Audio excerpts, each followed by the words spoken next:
Orúkọ mi ni Ṣọlá Akintunde tí ọ̀pọ̀lọpọ̀ èèyàn mọ̀ sí Lagata.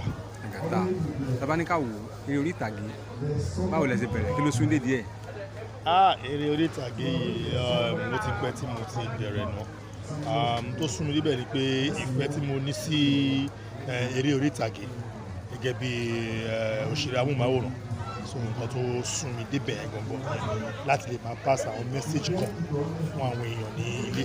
Báwo lẹ bẹ̀rẹ̀? Báwo lẹ jó àwọn ẹlẹ́dàá pọ̀ mọ́? Ìgbà tí mo kọ́kọ́ bẹ̀rẹ̀ mo bẹ̀rẹ̀ ní ìlú Kaduna ní Zaria. Mo kọ́kọ́ ṣe láàrin àwọn Haúsá mọ́ Yorùbá nígbà yẹn. So 1998 ni mo wá padà sí Èkó, so mo wá join fully. Kí ló gbé ní Haúsá? Ṣé Haúsá làwọn òbí mi? No, mo lọ school ní ilẹ̀ Haúsá ni mo lọ sí Kaduna State Polytechnic ní Zaria. So ibẹ̀ ni mo ti ní interest nínú ẹ̀ gbà yẹn. Torí ìgbà yẹn náà máa ń play ball. Wọ́n yìí máa ń ṣe rehearsal àwọn èèyàn máa ń ṣe lẹ́yìn hostel mi. So mo wá fi lọ darapọ̀ mọ́ wọn. Pẹ̀lú tí mo wá ní much interest. Bọ̀ sí èdè language barrier Haúsá Yorùbá ṣé gba Haúsá ni? Yá mi ò gba Haúsá, but ṣé mọ̀ àwọn Yorùbá tó jẹ́ Haúsá níbẹ̀ àwọn ni wọ́n máa ń ṣe rehearsal Yorùbá. Ọdún náà ṣe tó máa ń ṣe náà èdè wọn máa ń dàbí ta Haúsá, ṣùgbọ́n pàtẹ́ mi wá join wọn gbà yẹn wọ́n wá rí pure Yorùbá tó dùn tó yẹ pé wọ́n rí pé Yorùbá gidi lélẹ̀ láti Èkó, àwọn fún mi ní 100% chance láti darapọ̀ mọ́ wọn dáadáa. Ṣùgbọ́n tó wá dẹ́kun kí làwọn kan tó ṣẹlẹ̀? So bàtí wọ́n á dẹ́kun wọ́n á rí ọlọ́gá mi kan wọ́n máa ń pè ní ọlọ́mọlanke ẹni tí mo darapọ̀ mọ́ lẹ́kọ̀ọ́ gangan ní Lagos Island lólùṣí. Ìbẹ̀rẹ̀ mo ti darapọ̀ mọ́ wọn, ṣùgbọ́n a continue láti bẹ̀rẹ̀ ṣùgbọ́n lọ́n ti bẹ̀rẹ̀ sí ní gba gbogbo. Ìgbà lẹ́kọ̀ọ́ wọn nù fíìmù. Mo hàn nínú fíìmù ní year 2001. Fíìmù tí mo kọ́ appear tó jẹ́ òun náà ń pè ní Ìràwọ̀ lọ́mọ, produced by Ṣọlá Mania, ọ̀gá mi làwọn náà produce mi nígbà yẹn. So Lagata tó ń pè ní báwo ló jẹ́? Lagata yẹn wáyé nígbà tí wọ́n ṣe fíìmù Ṣàwòròdé, ó ti pẹ́, so mo wà ní location yẹn ni. So location yẹn gbà yẹn eré sí ti mo ṣe yàn tẹ́lẹ̀ rí mi fúnra mo yíra mi torí proud ni, ṣùgbọ́n ọ̀gá wa bá tẹ́fà gbà yẹn tí wọ́n ṣe ọba yẹn mo ń bá wọn gbé costume wọn bíi mélòó kan dání gbà yẹn, so àwọn wọ́n á gbé ọmọ Lagata bàbá ti ń pè wọ́n nídìí costume nílé, so ibẹ̀ ni Lagata yẹn ti jáde. So ẹ bẹ̀rẹ̀ as a production person lọ́dọ̀ ọ̀gá yín yẹn? Yeah, mo bẹ̀rẹ̀ as a production person. Ọjọ́ nígbà tí mo ṣe tán lọ́dọ̀ ọ̀gá mi mo ra generator because mo rí pé if you don't belong to a crew ó máa hard fún yàn láti ní more experience nínú production line industry, so mo ra generator yẹn máa fi rent, so bí ṣe fi rent yẹn o ni mo fi ní much people láti mọ àwọn èèyàn dáadáa láti understand nǹkan tó ń pè ní production as a movie actor. How can you be a good producer? Ibẹ̀ to understand so many things. Lẹ́yìn ìpàtẹ́ máa ń kó ìpamọ́ nílé tó ọlọ́pàá ẹ máa sọ ọlọ́pàá náà ń gbà mí bọ̀ méjọ́lè lẹ́yìn bá ti gbọ́ Lagata nù pé ọmọ nílé Lagata ìyẹn lé ní àkílò fàtọ́ ń pín níròyìn. Kò ṣe kó bẹ́ẹ̀ pé lè ní mí bọ̀ tí ẹ mọ̀ nígbà tó ọ̀gá mi máa sọ ń gbà yẹn ọ̀gá mi ní Ṣọlá àwọn tí wọ́n ń ṣe fine boy wọ́n pọ̀ pé mo dẹ̀ rí pé ojú ẹ le ò ní height pé wáyé tó blend rẹ sínú crime role, and èmi gba I'm a sports person, mo sọ wọn man play ball, so being a sports person o ma wa smart gun to do many like the crime role. So àwa lọ ṣe fíìmù kan gbà yẹn, so a lọ ṣe ní London Badagry, so role yẹn mo pọ́n fún mi ní role crime, nǹkan tí mo deliver ǹjẹ́ ọ̀gá mi ní no Lagata lọ bí ìdàrẹ́ sínú crime role, so you are going places, so bí ṣe bí ìdàrẹ́ mi sí nìyẹn, so ìbẹ̀rẹ̀ tó wà pé àbọ̀ ìgbúdù crime. So lẹ́yìn ìgbà yẹn wá ṣe fíìmù kan, fíìmù àfisco ó lè nígbà tó lọ fún fíìmù àfisco yẹn Atalaniyan ni ọkọ̀ ṣọdíṣàn fún mi jọ́nà lọ́hùn, wọ́n wò pé ṣé wọ́n ilé ṣe pàtí wọ́n ṣọdíṣàn yẹn ọmú mi mo wá lọ sí fíìmù wá lọ shoot fíìmù olè yẹn, nǹkan tí mo deliver lórí set yẹn Anta was forced to call me my actor lórí set yẹn in the crime role tí mo ṣe, so àtìgbà yẹn láti stamp me to a crime role. Ẹni agbábọ́ọ̀lù ní àwọn ìrírí nípa sport ká mọ̀ káwọn èèyàn. Mo play fún primary school mi, I was the captain of my primary school. Secondary school mi mo play 1992 mo represent Nigeria ní Cairo as under 13 ní Cairo for Nigeria then 1992.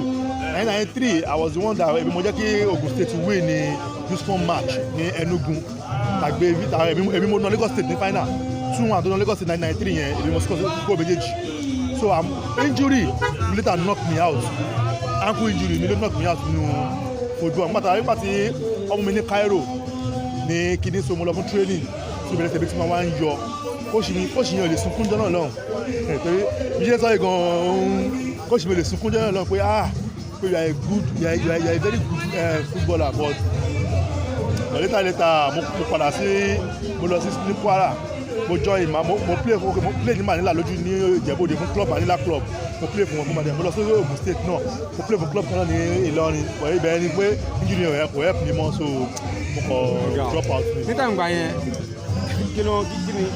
kí ni ẹ̀ ń rò kí ló wá sí lọ́kàn kí ni feelings ni. níta ìgbà yẹn tí bá ń play bọ́ọ̀ gbà yẹn àwọn máa ń sọ pé Junior Maradona kò sí bọ́ọ̀ tí bá lọ play àbá ń play bá máa ń gbé score bọ́ máa ń gbé àwọn bọ́ọ̀lù pé Ṣọlá score me 1 Ṣọlá score me 2 wọ́n máa ń pè mí ní Tantala ń gbà yẹn because coach mi Yíbò ni wọ́n máa fẹ́ pè mí ní Janjala ó wá ń pè Tantala ọ̀rọ̀ bẹ̀rẹ̀ pé Tantala fún ọgbà pé mi ò ṣe é mú gbà yẹn so wọ́n máa ń pè Ṣọlá Tantala score me 1 score me 2 so wọ́n máa ń pè mí Junior Maradona pé eléyìí kò ségè tí mi ò lè ké gbà yẹn so ìgbà yẹn mo ti rí àmì báyìí pé yes máa play fún Nàìjíríà like I'm like a Maradona bí ṣe sọ ìgbà àwọn tó mọ̀ wọ́n máa sọ pé yes àwọn tó mọ̀ mi school tó mọ̀ mi dúró ìdè nígbà tí mo play ní campus ọba Fẹ́mi Martins jókòó ọmọ wà ní báyìí mo play mo coach àfà ọba Fẹ́mi Martins máa ń jókòó ni pàtó lọ play ní campus wọn olóòtú mẹ́ta ọba Fẹ́mi wà àwọn lórí bench ni wọ́n ń wò ni but ìgbà yẹn ti lọ kàdúpẹ́. ṣé kò dá ọgbẹ́ ọkàn fún yín ìrònú pé èmi tí mo ní determination tí mo ní focus lórí sport tó dẹ̀ wá rí báyìí. ó máa ń dùn mí o ìjọ tí ọ̀bọ̀ kan rí mi à ń pè lápásà wà ní ọ̀nàlà tó rí mi ó lóun máa ń wò pé àwọn tẹ́ kóun rí nínú Nigerian jersey pé òun tó máa wò mí nínú fíìmù pé ọ̀bọ̀ ìrẹ́ kó play fún Nàìjíríà pé why do drop ball ó máa ń dùn mí but ẹ mọ̀ tó lọ́wọ́ bá ti kọ́ injury ló knock me out kò ní o ká ní ìgbà yẹn yẹn kọ́ fún mi ó ní pé máa lọ ṣe surgery ní abroad but ìgbà yẹn really àkàkùn tòbí ká ní pé fídíò kìíní nísìnyí máa ṣó àǹkù yẹn ó wú lẹ́sẹ̀ báyìí àpò òun rèé ọ̀rọ̀ ní ìgbà so tí máa pàṣọ ti báyìí ó máa yọ ni máa dúró lórí field ó lè play máa dúró so but ó máa ń dùn mí but ìdílé bọ́lá wọn bá. ẹ yà padà sórí àwọn entertainment how many minutes lè ti kọ́ fún ayé. fíìmù náà ní kọ́ ó ti ṣe dé ó ti pọ̀ díẹ̀. ẹ sọ díẹ̀ fún mi. kí n bẹ̀ láti àkọ́kọ́ àṣekárí àṣírí ọba tú jókíjó ọmọ poli ọpọlọ oúnjẹ àbọ̀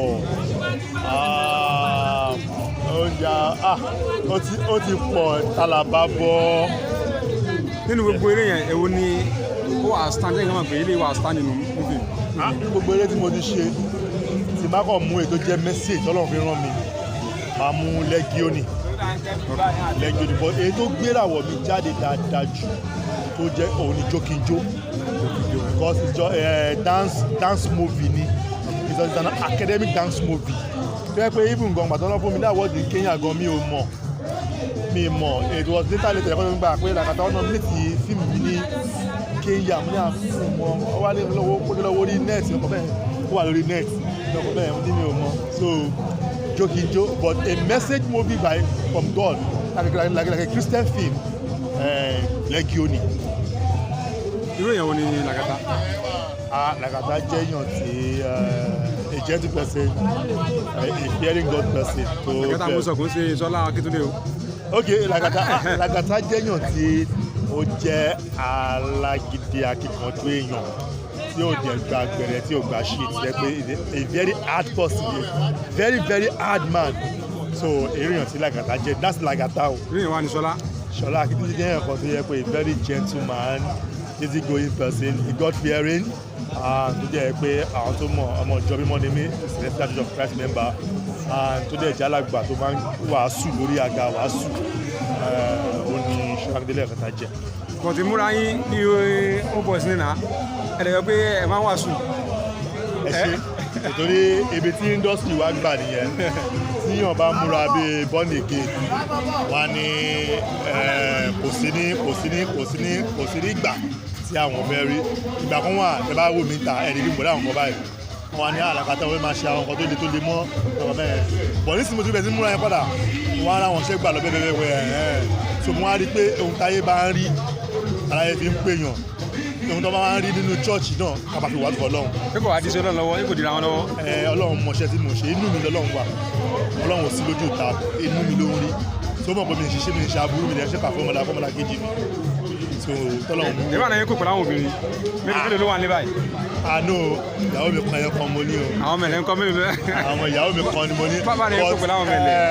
àwọn aláàánú Ọlọ́run máa ń lálàánú nínú ọ̀rọ̀ wa obìnrin ló máa ń ràn yàn lọ́wọ́ so àwọn aláàánú mi pọ̀ aláàánú tí mo dẹ̀ ní pé wíwá pé màá ti wọ́n ń ṣe kú ṣe àbí nǹkan ọ̀dọ̀tí ṣùgbọ́n wọ́n kàn fẹ́ràn mi pé èèyàn tó bẹ̀rù Ọlọ́run so wọ́n dẹ̀ máa ń ràn mí lọ́wọ́ so aláàánú mi pọ̀ mi dẹ̀ ń bẹ̀ lọ́n pé àwọn aláàánú mi lóbìnrin Ọlọ́run ò ní gba ibi jẹ́ ibi mu Ọlọ́run ò ní bàjẹ́ òun tó ti ń gbà rí ṣe láyé yìí Ọlọ́run ò ní dí fún.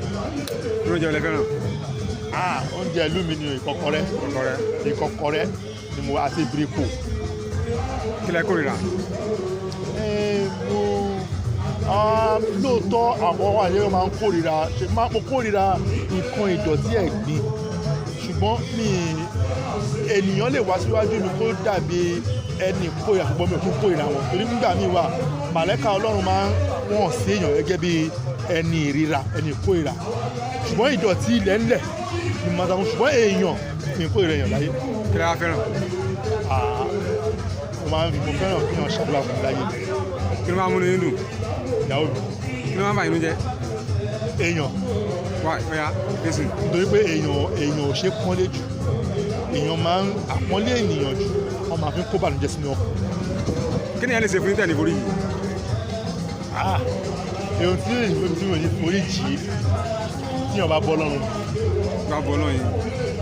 ní forí jì torí pé nǹkan tí mo bá ṣe fún yàn láyé yìí ó mọ̀ pé mi kọ́ ni mo ṣe Ọlọ́run rán mi láti ṣe ṣùgbọ́n tó bá wá sọ wípé nǹkan tí mo ṣe yẹn òun aburú mo ṣe fún Ọlọ́run lójú. lákọ̀tán àwọn ọkọ mi ẹgbàá wọn mọ̀ràn. àwọn èèyàn pọ̀ mi tí ẹ̀ ń gbọ́ ohun tí mo sọ náà nìyẹn pé no matter what anything ẹ ká stay focused then ẹ wà determined ṣe rí òkè tẹ́ ń wò